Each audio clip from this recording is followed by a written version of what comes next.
Hey guys, welcome back to yet another episode of Top Billers Toolkit, where me and my twin brother interview top billers from all around the globe to unlock the secrets to their success.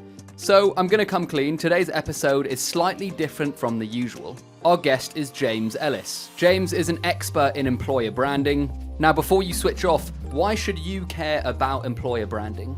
Well, in short, it's going to help great candidates fall in love with your company. So if you want to attract A players, if you want to build fantastic teams, if you want to hire exceptional talent for your company, building a powerful employer brand will help you do this. On today's episode, we're going to be talking about what an employer brand actually is, what great candidates are motivated by, and James is going to be giving us some tips and advice on how you can go about building your own employer brand. As usual, guys, grab a cuppa or a glass of wine, depending on when you're listening to this, and let's get into it, shall we?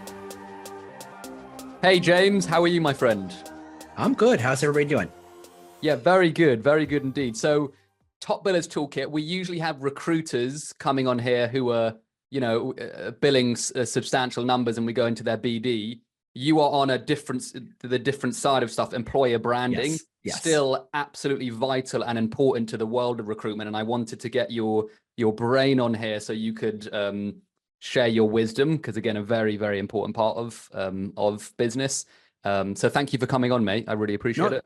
I'm thrilled to do it. Honestly, recruiters like to ding me because I've never recruited. Like, there's something wrong with you. I'm like, look, it's not that I don't appreciate and value what you're doing and how it's just that I come at it from a very different perspective. Like, my job is to help you get better, but without knowing exactly, I don't need to know your tricks on, finding sourcing and then the Boolean search, all that stuff. Like, that is your expertise. I'm here to kind of make your lives a little easier by making you more attractive, getting people to understand what you're about. So to me, I think the overlap is clear. I find it interesting that how many recruiters refuse to agree with me. Yes, and we're going to get into that because we have spent a long time trying to educate recruiters on the importance of branding in your field, employer branding. Yeah.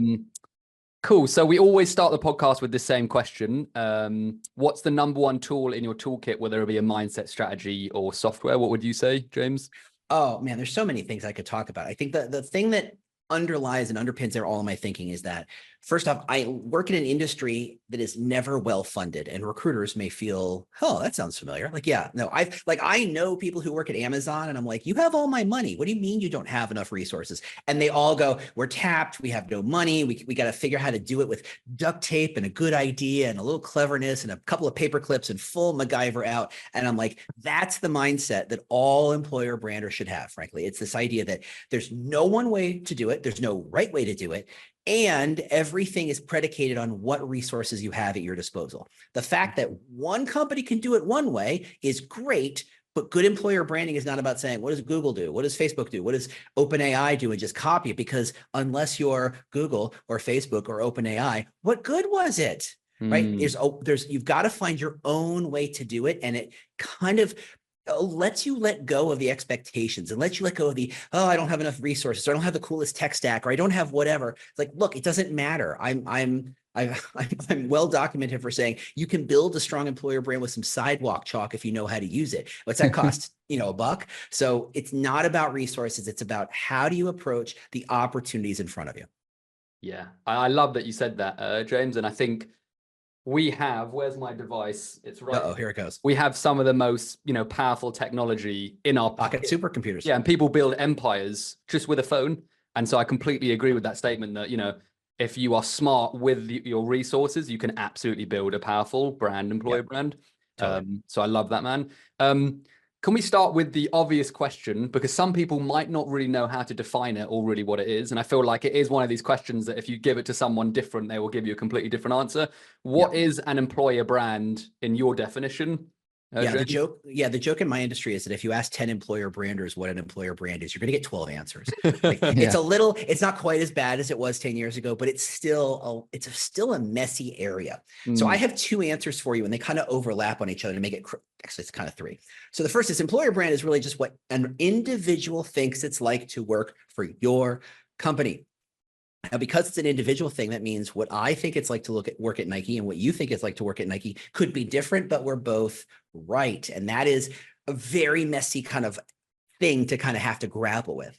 Employer branding, the act of doing employer branding, is how do you influence that perception amongst the people you actually want to hire, not the randos who are going to actually trip on their keyboards and hit the apply button with their elbow and fill your ATSs with garbage, right? Not them. Who cares about them? You don't want them anyway. Stop looking for more applicants. Focus on who are the people you actually want to try and hire, and what can you do to influence their perception. Because on top of that is, what is employer brand for? And it is about to help great candidates fall in love with your company.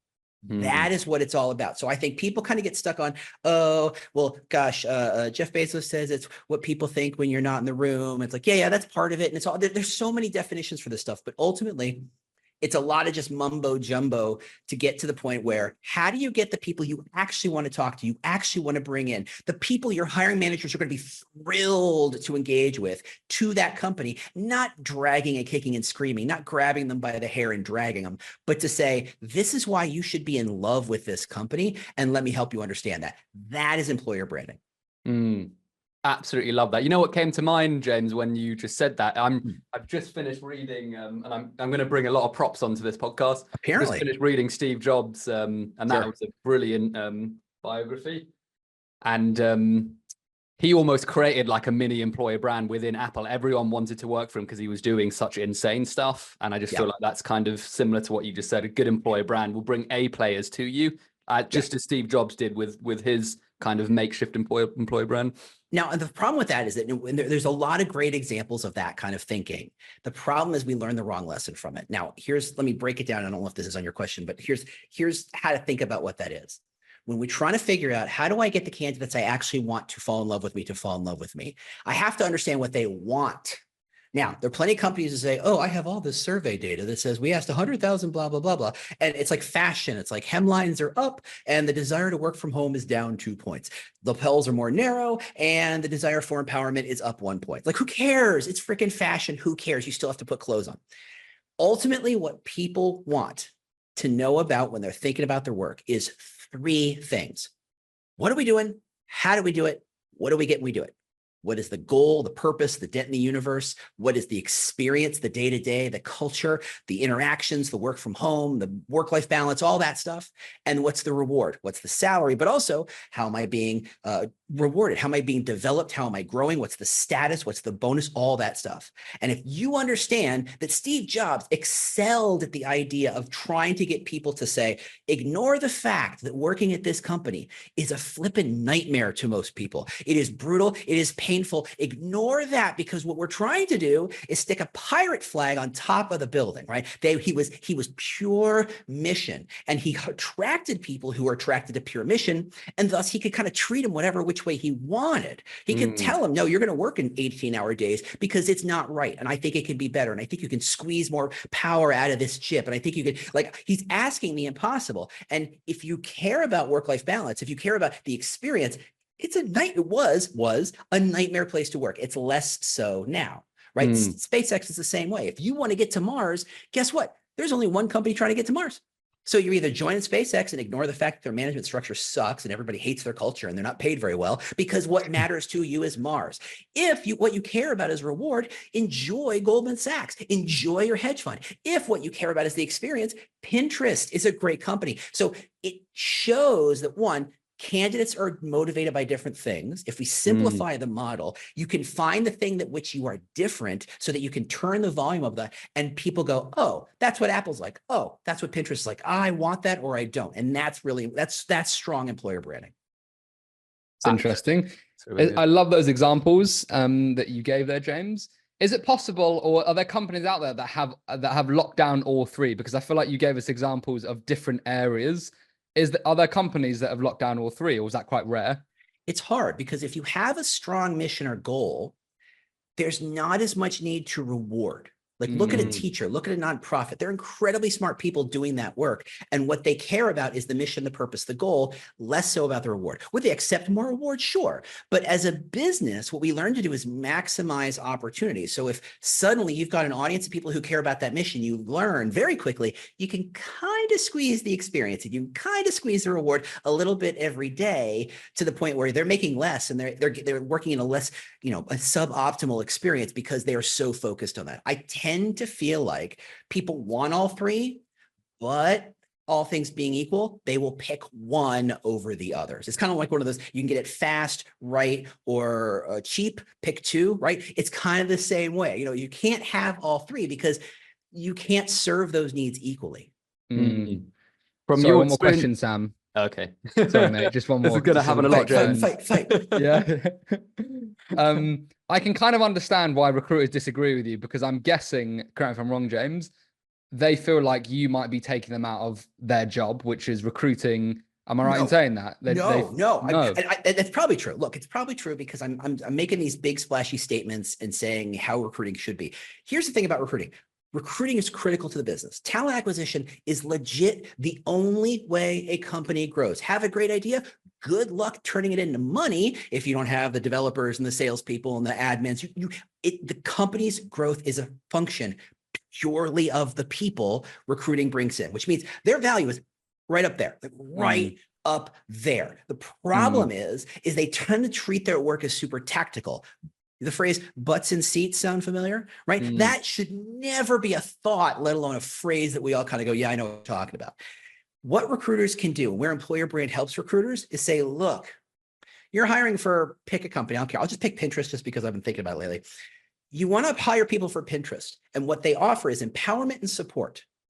That ability to focus means you already know that 80% of the people you could talk about are a waste of your time because what they want is the money. What they want is the mission. What they want is opportunities on some other level. So employer brand closes the aperture, narrows that aperture. So you go focus on these ideas because the people who want these ideas will find a lot of those things there. So first off, it helps recruiters by instead of saying, hey, just go out and LinkedIn. There's only 4 trillion people on LinkedIn. Go find 3 people that your hiring manager will like. That's like impossible.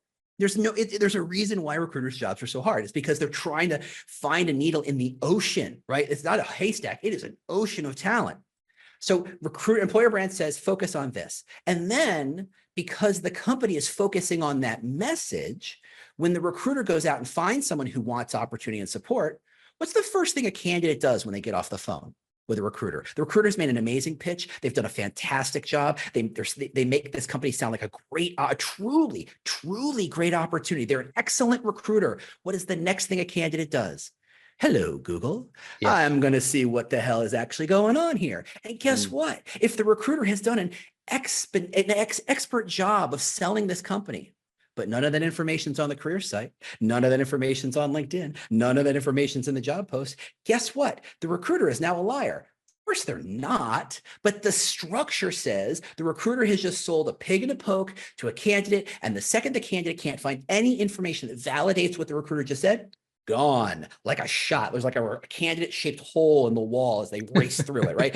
That's the problem. Employer brand is connecting those dots to say, look, the audience you focus on should connect to the message you use, which connects to the validating information on the career sites and social media and videos and all that stuff. And it should also, if done really, really well, should connect to the interview questions. It should connect to the screening questions. And honestly, if you're really doing it right, it should connect to the offer letter. It should say, hey, we know you want support and empowerment because that's the ad you clicked. That's the outreach message you said, yes, I want to talk about more, which means I know more about you. I know what you want. And every recruiter should go, the second I know what they want, I know what to do. Like, yeah, you do. You're good at your job. That's exactly what you're supposed to do. However, as the candidate winds its way through the interview process, what happens at the end? You're super excited about that candidate. And so you say, hey, we'd love for you to join. And you slide that versatile piece of paper across the table. And guess what? The conversation is now about the number on that piece of paper. Why? Because there's nothing else in the room. There's no other information. I'm going to tell you right now, recruiters, I love you and I love the work you're doing, except here's the thing. Candidates don't believe a thing you say until it's proven. You say it's an innovative space, that's fantastic. That means nothing. You say it's a supportive environment, that's fantastic. It means nothing. You haven't been lying, but no one believes anything you're saying. So at the stage at which you slide that number across the table, the only thing left, the only thing concrete to believe in is the number on the paper. Now, if you have a strong brand, if you've done everything I've just said, and you said, hey, we know you're super excited and you're looking for a company that offers support and empowerment. We know that because that's the ad you clicked on. And we know that's the conversation we've been having with you these 5, 6, 7, 12,000 weeks. What we want to do is hopefully by now you understand that how much we care about empowerment and support. And that's why we're thrilled to offer you this. Suddenly the conversation is not just about the number on the table. It's about the entirety of the value. What's the value of empowerment to someone who likes it? What's the value of support to someone who wants it? Suddenly they're not saying I can get $3,000 more off this offer. No, it's about, am I getting things I want? And it's not just about the number. And I have seen that when you have a strong employer brand, it actually increases your offer acceptance rate by 10 to 15%. Now, for recruiters who are out there trying to hustle, that's real money. That is real money. How many offers have just fallen off the rails at the offer stage and you're left holding the bag? That is where employer brand helps recruiters. Really interesting. Really. To go back to the 3 points, James, I think I forgot some of them, but it was you can Goal, experience, reward. Which one do most companies focus on to get the most success? Is there one that most gravitate towards? It's a bit, I'm not sure if that's a tough question, but. It's a great question because I think it's a trick question also, because I think people want to gravitate towards the goal because it feels lofty. It feels important. Now, if you're in marketing, even in consumer marketing, hopefully we're at the end of the tail end of this conversation in consumer marketing and brand, but this idea of purpose, this purpose-driven marketing is dying, because at what point did you say, I've chosen my particular brand of toilet paper to wipe my butt with because of the purpose of that company? That's fucking horseshit. Like, I've chosen this beer because they particularly care about blah, blah, blah. Who cares? It's beer. You like it or you don't like it. Like, we went all in as a marketing community on purpose, only to find that it was and there's plenty of examples of how it's fallen apart. There is a weird thing, and I have theories about why, and I don't think we want to get into it, but there's a weird thing about employer brand in which leaders and executives think employer brand is how they promote the company. It is the corporate brand, which means as the leaders, if people think the company's good, the leaders must be good. So there's this ego thread happening here. So that's why employer brand is so often picking up the pom-pom saying, we're the fantastic, we're the best, we have great culture, we have great people, yeah, raw, give me a G, give me an R. Like, it's total crap. It doesn't mean anything. It doesn't say anything. It's not valuable. It's not useful. It's not how anyone makes a decision. But the exec, who, by the way, when you have to build in a brand and it costs $125,000, that's who's signing the checks, which means you've got to make them happy, which means suddenly employer branding is less about how do I get the great candidate to fall in love with the company, which we stated is the purpose, but instead becomes, how do I make the exec feel good about being the leader of this company, which is a completely different question, and one that doesn't serve the recruiter and one that doesn't serve talent acquisition. So I think companies want to be very purpose goal focused, but truly when you dive down to it, the thing that makes them different is probably more likely in the other two buckets. It's probably more likely in the experience bucket. But I think that's shifting all the time. I think as companies start to realize that the reward section isn't just the money, it's professional development, it's raises, it's status, and they start to learn how to tap into those things. Like, how many companies can you think of talk about how great their professional development is? You say, great, show me an example. And they go, yeah, we have a great professional development. Okay, how much money do you spend on professional development? Yes, we have a great professional development. You're like, okay, this is all crap. But the brand that says, look, this is how many $1 million we spend every year on professional development. These are the 7 programs everyone is allowed to join to enhance their professional development. Here are the book clubs we have locally. Here's the. That is an employer brand that anybody who wants professional development will hear loud and clear and gravitate towards. Only when you can not just make a claim, but prove it. being specific, attractive, and different and real, finding out what's that thing that matters and talking about it and communicating it to the point where it's real. So you can, every one of them is useful. Any one of them can be your employer brand. I think ego says leaders want it to be the goal, but the truth is it's somewhere else. It's just a matter of extracting that difference and actually wrapping it in that specific, attractive, different realness to make it real. That's the real work. Do you think every company can, because what you just said, James, was like an employer brand puts what the company is on steroids. So if it's not a very good company, it's not going to be a very effective employer brand. Am I right in saying that? Or okay, so that is that's what people expect it to be.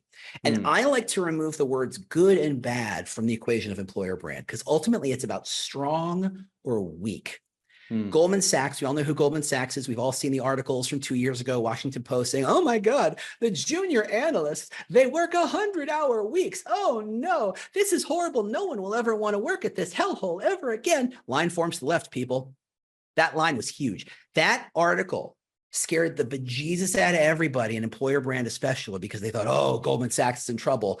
They did not weaken their employer brand at all. Why? Because at no point does Goldman Sachs say, come join us. The work week is simple. It's easy work. You'll be home by 5 every day. They never said that. What Goldman Sachs' employer brand is give us your 20s and most of your 30s, and you'll never see the coach side of a plane ever again. First class all the way, Monfrere. You're a millionaire by the time you're 42. You will buy your own private island if you get lucky by the time you're 50. That is what Goldman Sachs offers. It's pure reward, not experience. No one expects, and frankly, here's the fun part. If Goldman Sachs tried to tell you, hey, the work week is pretty short, we've instituted new changes, we all leave by 5:30, you'd say, well, I guess the reward fell apart, didn't it? Because nobody's getting to be a millionaire working 8-hour workdays, right? Suddenly, the negative of how horrible it is to work here proves the positive. It must be hard to work here because the reward is so high. And because it's so hard to work here, the reward must be high. Suddenly it's a proof. It's like a mathematical proof. That is a legit strong employer brand. A weak employer brand is, we're great. We're a great company. We got great culture. It's you and 4 trillion other companies. And by the way, is there a company who says they have a bad culture? No? Okay, then shut the heck up. Okay, give me a break. A strong employer brand is crystal clear and it's provable. A weak employer brand is generic, filled with platitudes, completely unspecific, completely unprovable. It's just nice words and pretty pictures. That's what I think most people think employer branding is. And that is what's killing a good employer brand. So don't think of it as good or bad. Think of it as strong and weak, because strong employer brands say, remember, go back to the definition of employer brand. It's not for everybody. You're not here to be attractive to everybody. You're here to be attractive to the people you want to hire, which means Goldman Sachs saying, I don't want these people who only want 8-hour workdays. I want people who will stab other people in the back, perhaps not even all that metaphorically, to make the money, right? That is what Goldman Sachs wants. They're not saying, hey, we're here for good. We're here for social good. It's all about diversity. It's all about hugging trees. It's all about saving pandas. No, it's about making money. And that is a strong brand, because people go, yeah, I know exactly what Goldman Sachs is about. And they're right. That is what employer brand should be about. This is less of a question and more of just kind of a statement and a conversation starter, which is, I feel like most recruiters, they may have, out of 10 clients, they might have 1 client that has a really good employer brand, but 9 of them they're working with absolute rubbish. Completely. And it's like, no wonder they default to systems and processes, because what the hell do they work with? Do you know what I mean? Yeah, because it's like most employer brands are non-existent. Have you found that to be the case as well? 100,000%. And this is where recruiters, especially external recruiters, have real value, because they have perspective that internal recruiters don't have. They have multiple candidates. Here's the deal. Every company will tell you we're a great place to be. Every company will tell you we have a great culture. Every company will tell you, why should people work here? The people are so great. That makes sense if there's only 2 companies and the other company says they have bad culture, they're a bad company, and the people suck. But everybody says we're a great culture. Everybody says that. So the third-party recruiter can say, look, do not send me out in the wilderness with this garbage. What is specific and interesting about this company? Just give me one thing, a hook. Don't give me the full weapon. Just give me the hook to attract someone, to draw someone out, to help me focus on who I should be talking to. And honestly, when you look at the brief of who they're trying to hire, there's usually a lot of clues in that brief. If you can, and if you're a good third-party recruiter, you can read between the lines and you know the candidate, you know the client pretty well to say, okay, what they really care about is, are you meeting your numbers? Will you do anything to meet your numbers? Or is it really about, we're a team company, we're all about collaborating because we believe there's much more value together than there is apart. Like, you can find something interesting about any company to help you kind of start on that journey. And, the truth is, employer branding isn't magical. It's really what any good recruiter would do if they had a half a second to just stop and think for a second, right? Like, it's not like crazy. It's just, hey, what makes this company interesting? Isn't that what a recruiter talks about? When they're good, when they're not just out there bound, pushing jobs to job boards and spamming the hell out of people and begging people to apply. Once, if they can think and focus, they'd go, look, this job isn't for everybody, so who's perfect for it? Like, executive recruiters, steal some lessons from them. When they get that brief, they go, I know 3 people who'd be perfect for it. Why? Dig into that. Like, once you understand that kind of thinking, you've got this kind of like loosey-goosey, just enough employer brand to start to say for your own clients, look, I could talk about how you're a great company, but I'm not going to, because it doesn't serve. Instead, I'm going to talk about this thing. That's enough. And I think it's funny because most companies have super weak or non-existent employer brands, the bar remains exceedingly low. Just having a little bit of a hook is more than enough to attract good candidates. At least have the conversation, and then recruiters can rely on all their other tools and weapons at their disposal to kind of close the deal. You kind of answered my next question, James, which was, most companies I feel like are sitting on the average. It's the same with top billers. It's usually 1% that are doing the best. Probably same with companies, 1%, 5% that are really great companies to work for, and therefore it makes it easier to create an employer brand. Most companies probably sit around the average mark. And so how does an average company create a good employer brand? You kind of already elicited to one point, which is most companies aren't working on their employer brand. So they just need one hook. Is that one part of the answer? Yeah. So there's kind of like a maturity model for how companies think about employer brand. Step 1 is don't ignore it. Just post jobs, list your jobs as a series of painful requirements that, frankly, I always think of like in a real Prussian accent, right? You will have these things. You're like, okay. You're like demanding and being really, it's horrible. There's something wrong with my brain. So there's no employer branding. And then there's that generic employer branding where they at least have the wherewithal to say, to buy the stupid badge. And I think you all know exactly what badge I'm talking about. I don't have to name the company or the 5 others who sell similar badges.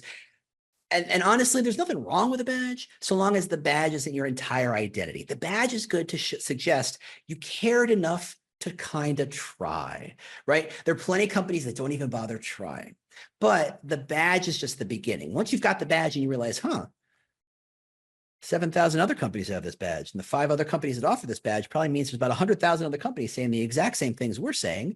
Whoops, can't differentiate that way. Got to try something else. And then you find that hook. You find just the barest kind of employer brand direction, right? Something simple, not a tight tagline, not a complete EVP, which, and by the way, EVPs are really for bigger companies. They're not for most companies. It's kind of like building a Dewey Decimal System. If you have 3 books, it's unnecessary. It's overkill, for the most part. But understand what makes you different. And that means asking your recruiters, hey, you talk to candidates all the time. What do they think about us? What do they know about us? How are we different from other companies? You've been at other companies. How are we different? Finding and extracting and pulling that thread enough to say, here is just an idea of how we're different. That's the next step. And then you kind of flesh that out and say, okay, let's build content around that. Let's tell stories around that. Let's embed that in the headlines on our job postings, on our social media, on. You just put it everywhere so that, again, in that Googleable moment, that claim is validated. Oh, let's put it in your recruiter outreach, please, your ads, all of it. Make sure that thread from bare interest to closing the deal is completely connected. Then you get into some real complicated, fun stuff where you go, okay, now it's a brand with some pillars. Now it's some, formal ideas. That is big company thinking. You got 5,000 people, 10,000 people, you can start to think about that. But if you're 2,000 or 1,000 or 200, a brand direction and idea, minimal viable employer brand is more than enough to put you head and shoulders above most of your competitors. Interesting. So, sorry, Ben, we're going to ask a question. I've always got to check. Or can I go? No, you go ahead. You go ahead, Sam. Okay, cool. So that's really interesting. What I got from that, James, is like first place to start with employer brand. Don't try and make it up yourself. Go and ask your candidates what makes you different. Gather that information. That is like the main pillars driving everything from that point onwards. And then you take that information and then you find good and clever ways to distribute it. And that is the beginning stages of an employer brand. Am I right in saying that? I in my brain, I equate an employer brand with, like, you know, the story that they put school buses and cement blocks in the ocean outside of Miami. They clean them up, but they drop it out there because it's enough structure that it attracts little shells and little microscopic organisms, and they glue, and that attracts little fish to eat them, and that attracts bigger fish, and suddenly you have a coral reef.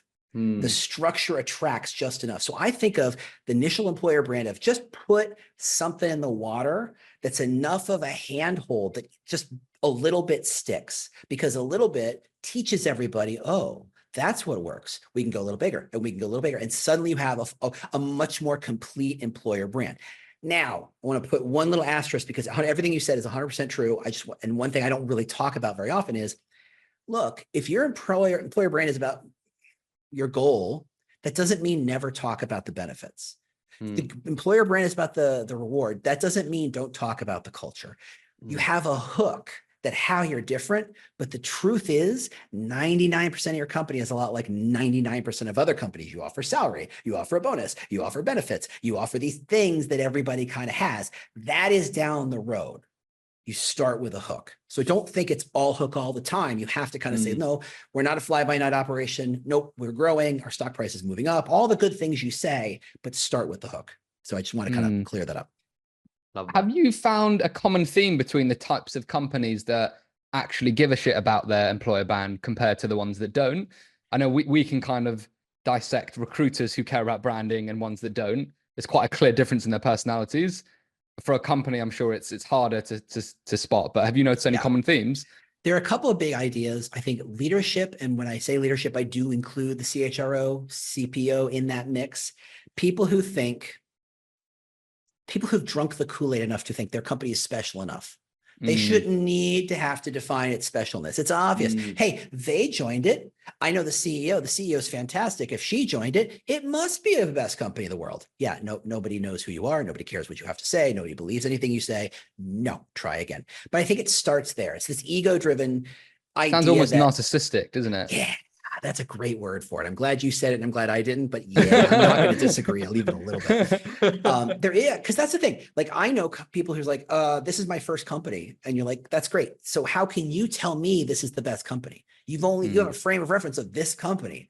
The company hasn't like kicked you in the butt and told you your mom is ugly. So I guess it must be pretty good. Like, the bar is pretty low. For people who have worked in multiple companies, how do they differ? How are they different? So when I start like my focus group of trying to discern what's different about a company, I tend to start with, what are companies that if you didn't work here, you would want to work at, and why? And it's not so much about, hey, what do you like? It's more about, go ahead and list all the reasons why you choose those companies. Now tell me why you choose this company, but you can't say any of those things because those things already exist. Right? You can't say you work here because it's innovative, because everybody else listed 10 other companies that are more innovative. So who's choosing this one for innovation? So what's beyond that? So the ability to dig beyond, we have jobs, and let's be fair, I have a job, so therefore I have the power is just a long running kind of dormant. It's in recruiters' DNA, right? It's true of the industry for so long. We still haven't gotten away from it in a lot of cases. So they don't think they need an employer brand. They have this job. Everybody should want this job. It's an amazing job. Why don't people just beg for this job? Yeah. So that's really one. I would say that narcissism, that expectation that everybody already knows we're great, we don't have to do it. Or the recruiter saying, I don't need it because my job is to go out and tell people I'm great. Like, yeah, that's great. But that's like the difference between a door-to-door salesperson and a Super Bowl ad. I'm going to tell you, when there's a good Super Bowl ad, the door-to-door salesman's job is a whole lot better. So interesting. You mentioned that kind of narcissistic quality with certain companies that. Hey, technically Ben did that. So don't put that on. That was all me. Maybe narcissism is a bit of a strong word, but it's like this, it's a perception that the company is great and that they don't need to do anything to attract the best talent. And I've just heard that so much from recruiters. Yeah. Like Oh, that's yeah. the problem they have, that the people they're dealing with don't Which feel. explains their horrible job postings and thinking just Mm, listing requirements is attractive. That's the other mm, thing. Look, and this is where legal and HR have some of the burden to bear here of why this sucks. And that is, they've told us that demanding things from their candidates is enough to attract people, that the job posting and the job description can be the same. And it's like saying, here is the manual for how to drive the car. That can be our commercial. I'm sorry, what? Yeah. No, that's not how that works. But that's where so much of recruiting is trying to pull away from bad 80s, 90s thinking that just simply doesn't apply anymore. yeah, it's amazing. Me and Ben have spoken about this for so long, but the recruiters that can write good job ads, and there's not very many, stand out amongst a sea of, like you said, manuals. It's quite insane. Yeah. I just want to jump back, James, to something you said, because I really am interested in it. You said if you were to start employer branding on a kind of the beginning stages of it, you start asking your candidates about information. What's good about this company? Why do you like working for us? That kind of thing. The companies that you've worked with, do you help them with that process? I'm guessing. So my model is, look, I do not help AT&T build their employer brand. They have large agencies who are perfectly suited for massive companies, Disney's and Facebook's of the world, right? That's not where I live. I live in a 200 to 2,000 person company. Companies who generally think employer brand is too expensive, it's $100,000, that's a crazy expense, and they're right. So what I do is I right size the work to kind of focus on smaller companies to say, look, if the bar is this low, all I got to do is get you 2 or 3 steps forward and you're just running like a shot. Great. That's all I'm going to do. That's what I'm going to focus on. So my model says a quick competitive audit of 4 of your competitors, and that's really to say, look, in the ocean, let's pretend you're a biotech, and I like biotechs a lot. Your competitors are all going to say the same things. We innovate, we're saving lives. We're saving lives, we innovate. Variations on that over and over and over and over again. If I cover the logo, good luck telling me which one's which, because they all say the same thing. So if you're a biotech, I know you innovate and save lives because that's what a biotech does. So what's beyond that? So what I do is I look at competitive sets to say, is there a place where everybody's already, it's a very red ocean, if I go full on MBA speak here, it's a place where everybody's kind of competing. If that's true, it's good to know, because now I can say, hey, if all your competitors talk about innovation saving lives, what if you talked about status? What if you talked about professional development? What if you talked about opportunity? Suddenly you're standing out in a very blue ocean. Now, that's a step one, because I don't know if they're all about professional development or innovation or whatever these things are. So the next step is a bigger focus group where, again, I ask them where companies you'd want to work, why, and then say, okay, what's different about this company that makes it attractive? And I focus on that difference. It's not about good or bad. Remember, it's strong. So what's the difference here? I get all sorts of crazy answers. And usually what happens in the course of an hour, something kind of pops, something metastasizes, something kind of just catalysts out. And you're like, ooh, wow, you're a video game company that cares about community. That's interesting. I've never heard of that before. Suddenly all my attention goes right there into that space, because that's enough of a direction to be different from a million other video game companies, because no other video game companies are talking about that. So I found my difference, and I've done my audit. So I know that nobody else is talking about it. And there's a lot of blue ocean here. So once I have the audit and the focus group and that difference kind of defined, then I kind of go away for a bit and say, okay, how would I express that in this space? So if it's to video game people, it's like, how would a developer know about that? Why would a developer care about that? How does that make a developer's job better, easier, faster, funnier, whatever it is? Okay, what are 2 other roles there? Okay, let's talk about that. Okay, this is coming together. This is a thing. I build it into a brand brief, 5, 7 pages of just, this is what my thinking is. This is what the answer is. This is how you use the answer. Hand it in. And I say, that's your brand. That process takes like 3 to 4 weeks. So if you're thinking employer brand costs $80,000, $100,000, yeah, it does. If you hire companies designed for AT&T and Disney, and if you think it takes 6 months because you need 7,000 focus groups, again, yes, you do if you're AT&T and Disney. But for most companies, a minimal viable employer brand puts them way ahead of the competition. And that's the model by which you kind of extract that. Can you talk to candidates? Yes. Do candidates give really honest answers? I don't know. I've been a candidate. I don't know if I was surveyed. Would I say anything of use? So it's in the reserve of things we can do, but ultimately it's the employees who work there every single day, who've been to 2 other companies and who have a frame of reference, who have listed companies they could also work for, and they understand why. That gets you to a place where you say the brand is pretty clear now. Really fascinating. What struck me there, and thank you for that, James, that was a really detailed answer and it provided a lot of clarity. This is the same, this is where me and Ben come in, but this is an interesting question. So I've gone through all this legwork to find these kind of little golden chunks to focus my employer brand on. I find anyway, from speaking to a lot of people, that once they have that, the next stage is struggling to communicate it, because you know, you could have the most insane employer brand information, but if you don't know how to communicate it effectively, typically the starting point I find is good copywriting, like learning how to capture people's attention. Where do you send people on that journey? Like, where do they begin with that? Because I feel like that's a whole nother level of the whole nother level.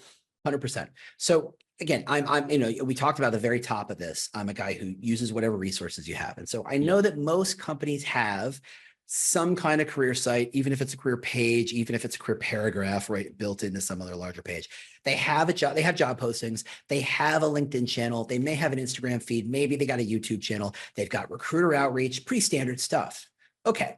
So what is, remember, it's a minimal viable model. So what is the bare minimum of work and change that we can make that turns into positive outcomes, that moves the needle? Like, I don't want to buy a Super Bowl commercial if a local flyer is going to do the job, right? No need to do that.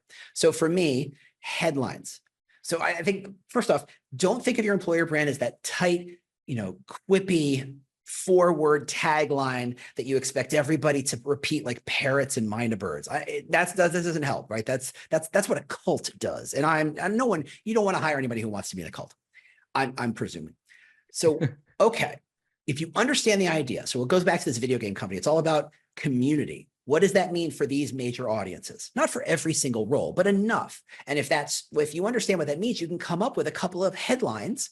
And when you look at 90% of job postings being a series of angry requirements, a headline designed to draw you in, to set the frame of why you should consider this role over the 4 trillion others on the job board, that is enough. That move, you start to see the change. And so what I don't want anybody to think of employer brand is it's a project, they do it, they grind through it, done.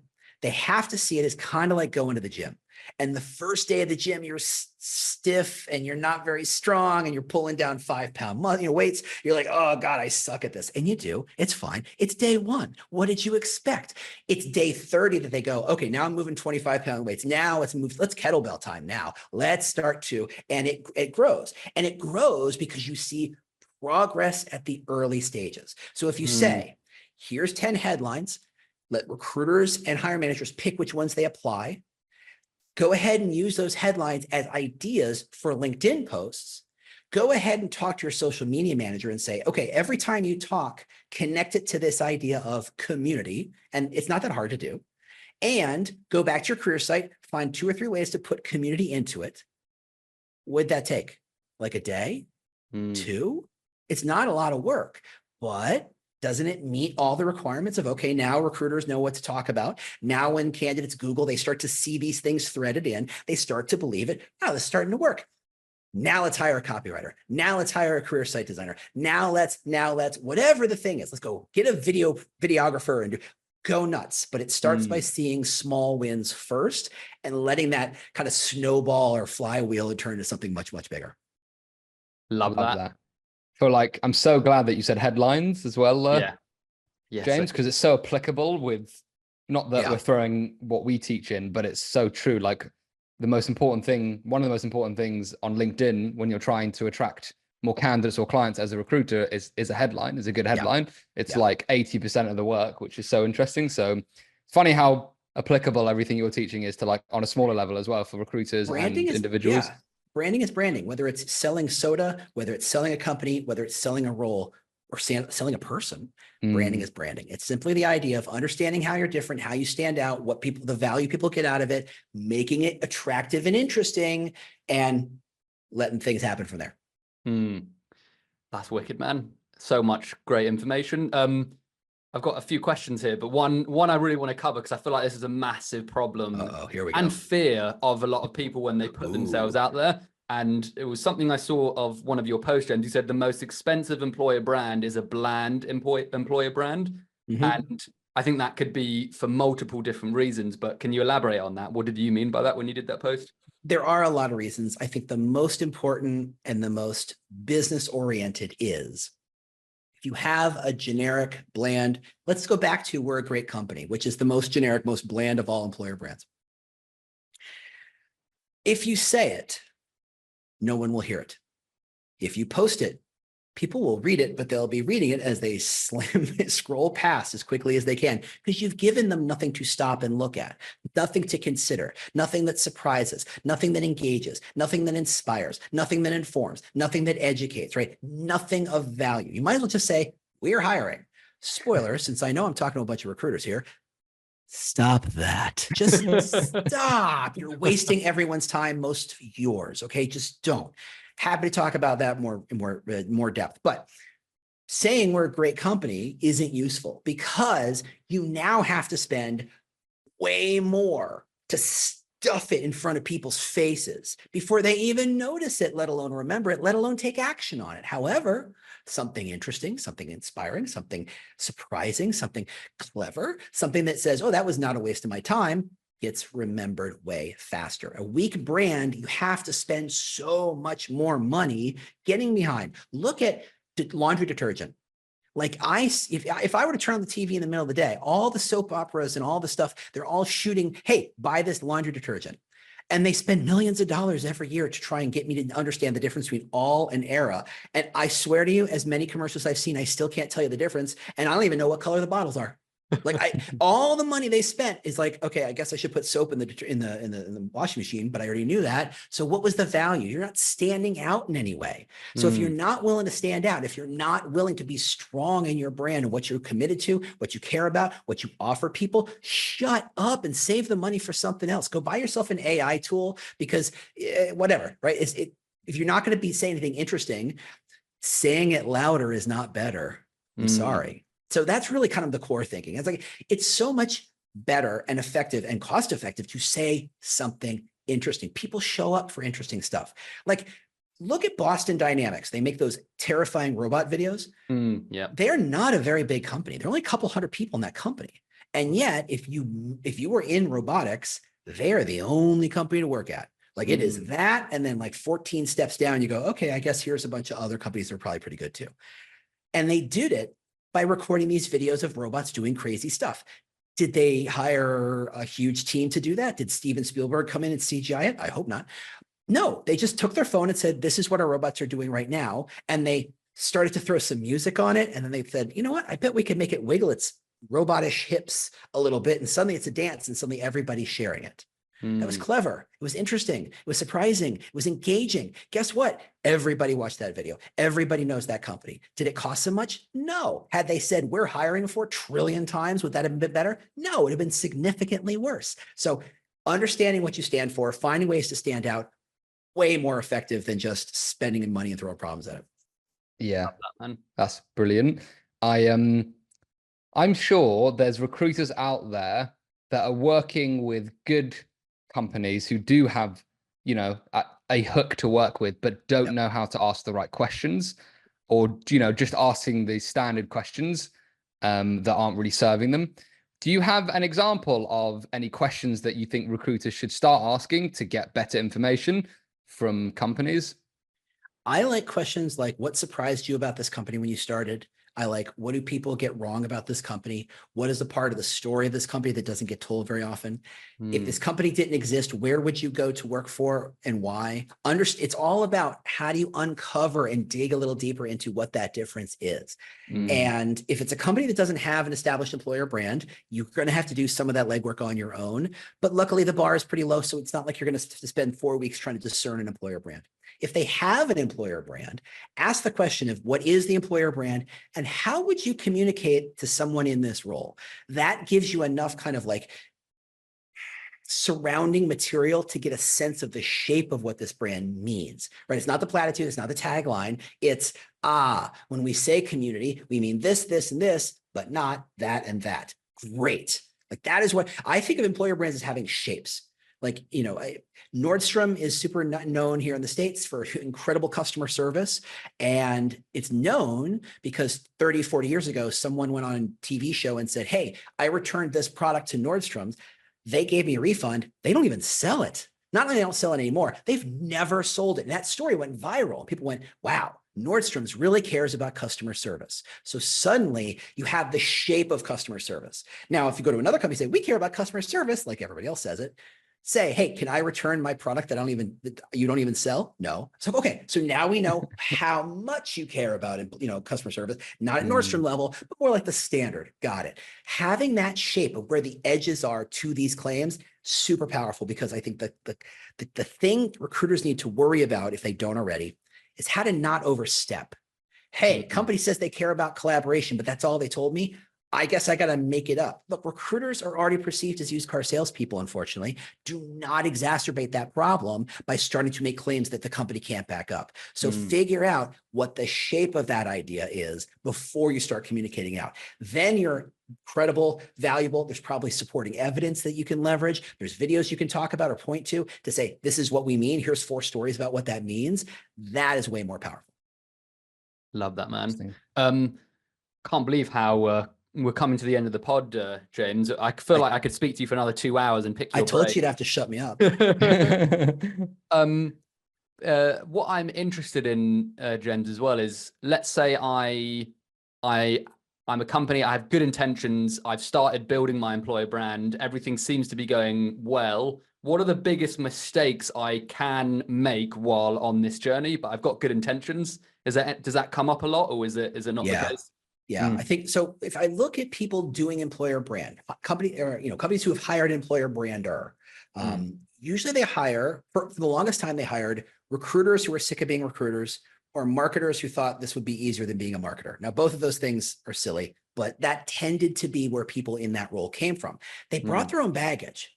Right? Recruiters who become employer branders know too much about recruiting and the ins and outs to kind of understand what is a bigger message that overarches all the roles, instead of saying, hey, how can I rewrite this 7th bullet on this job posting to be more engaging? Get out of the weeds. Like, it's very easy to get lost in the weeds. Marketers think all you need is a big claim and some pretty pictures and you're good to go, because that's what sells candy bars and shoes and whatever. So consumer marketing brings a bunch of bad lessons to employer branding, because the one thing we haven't talked about is how in all of marketing, all of branding everywhere in the world, more is better.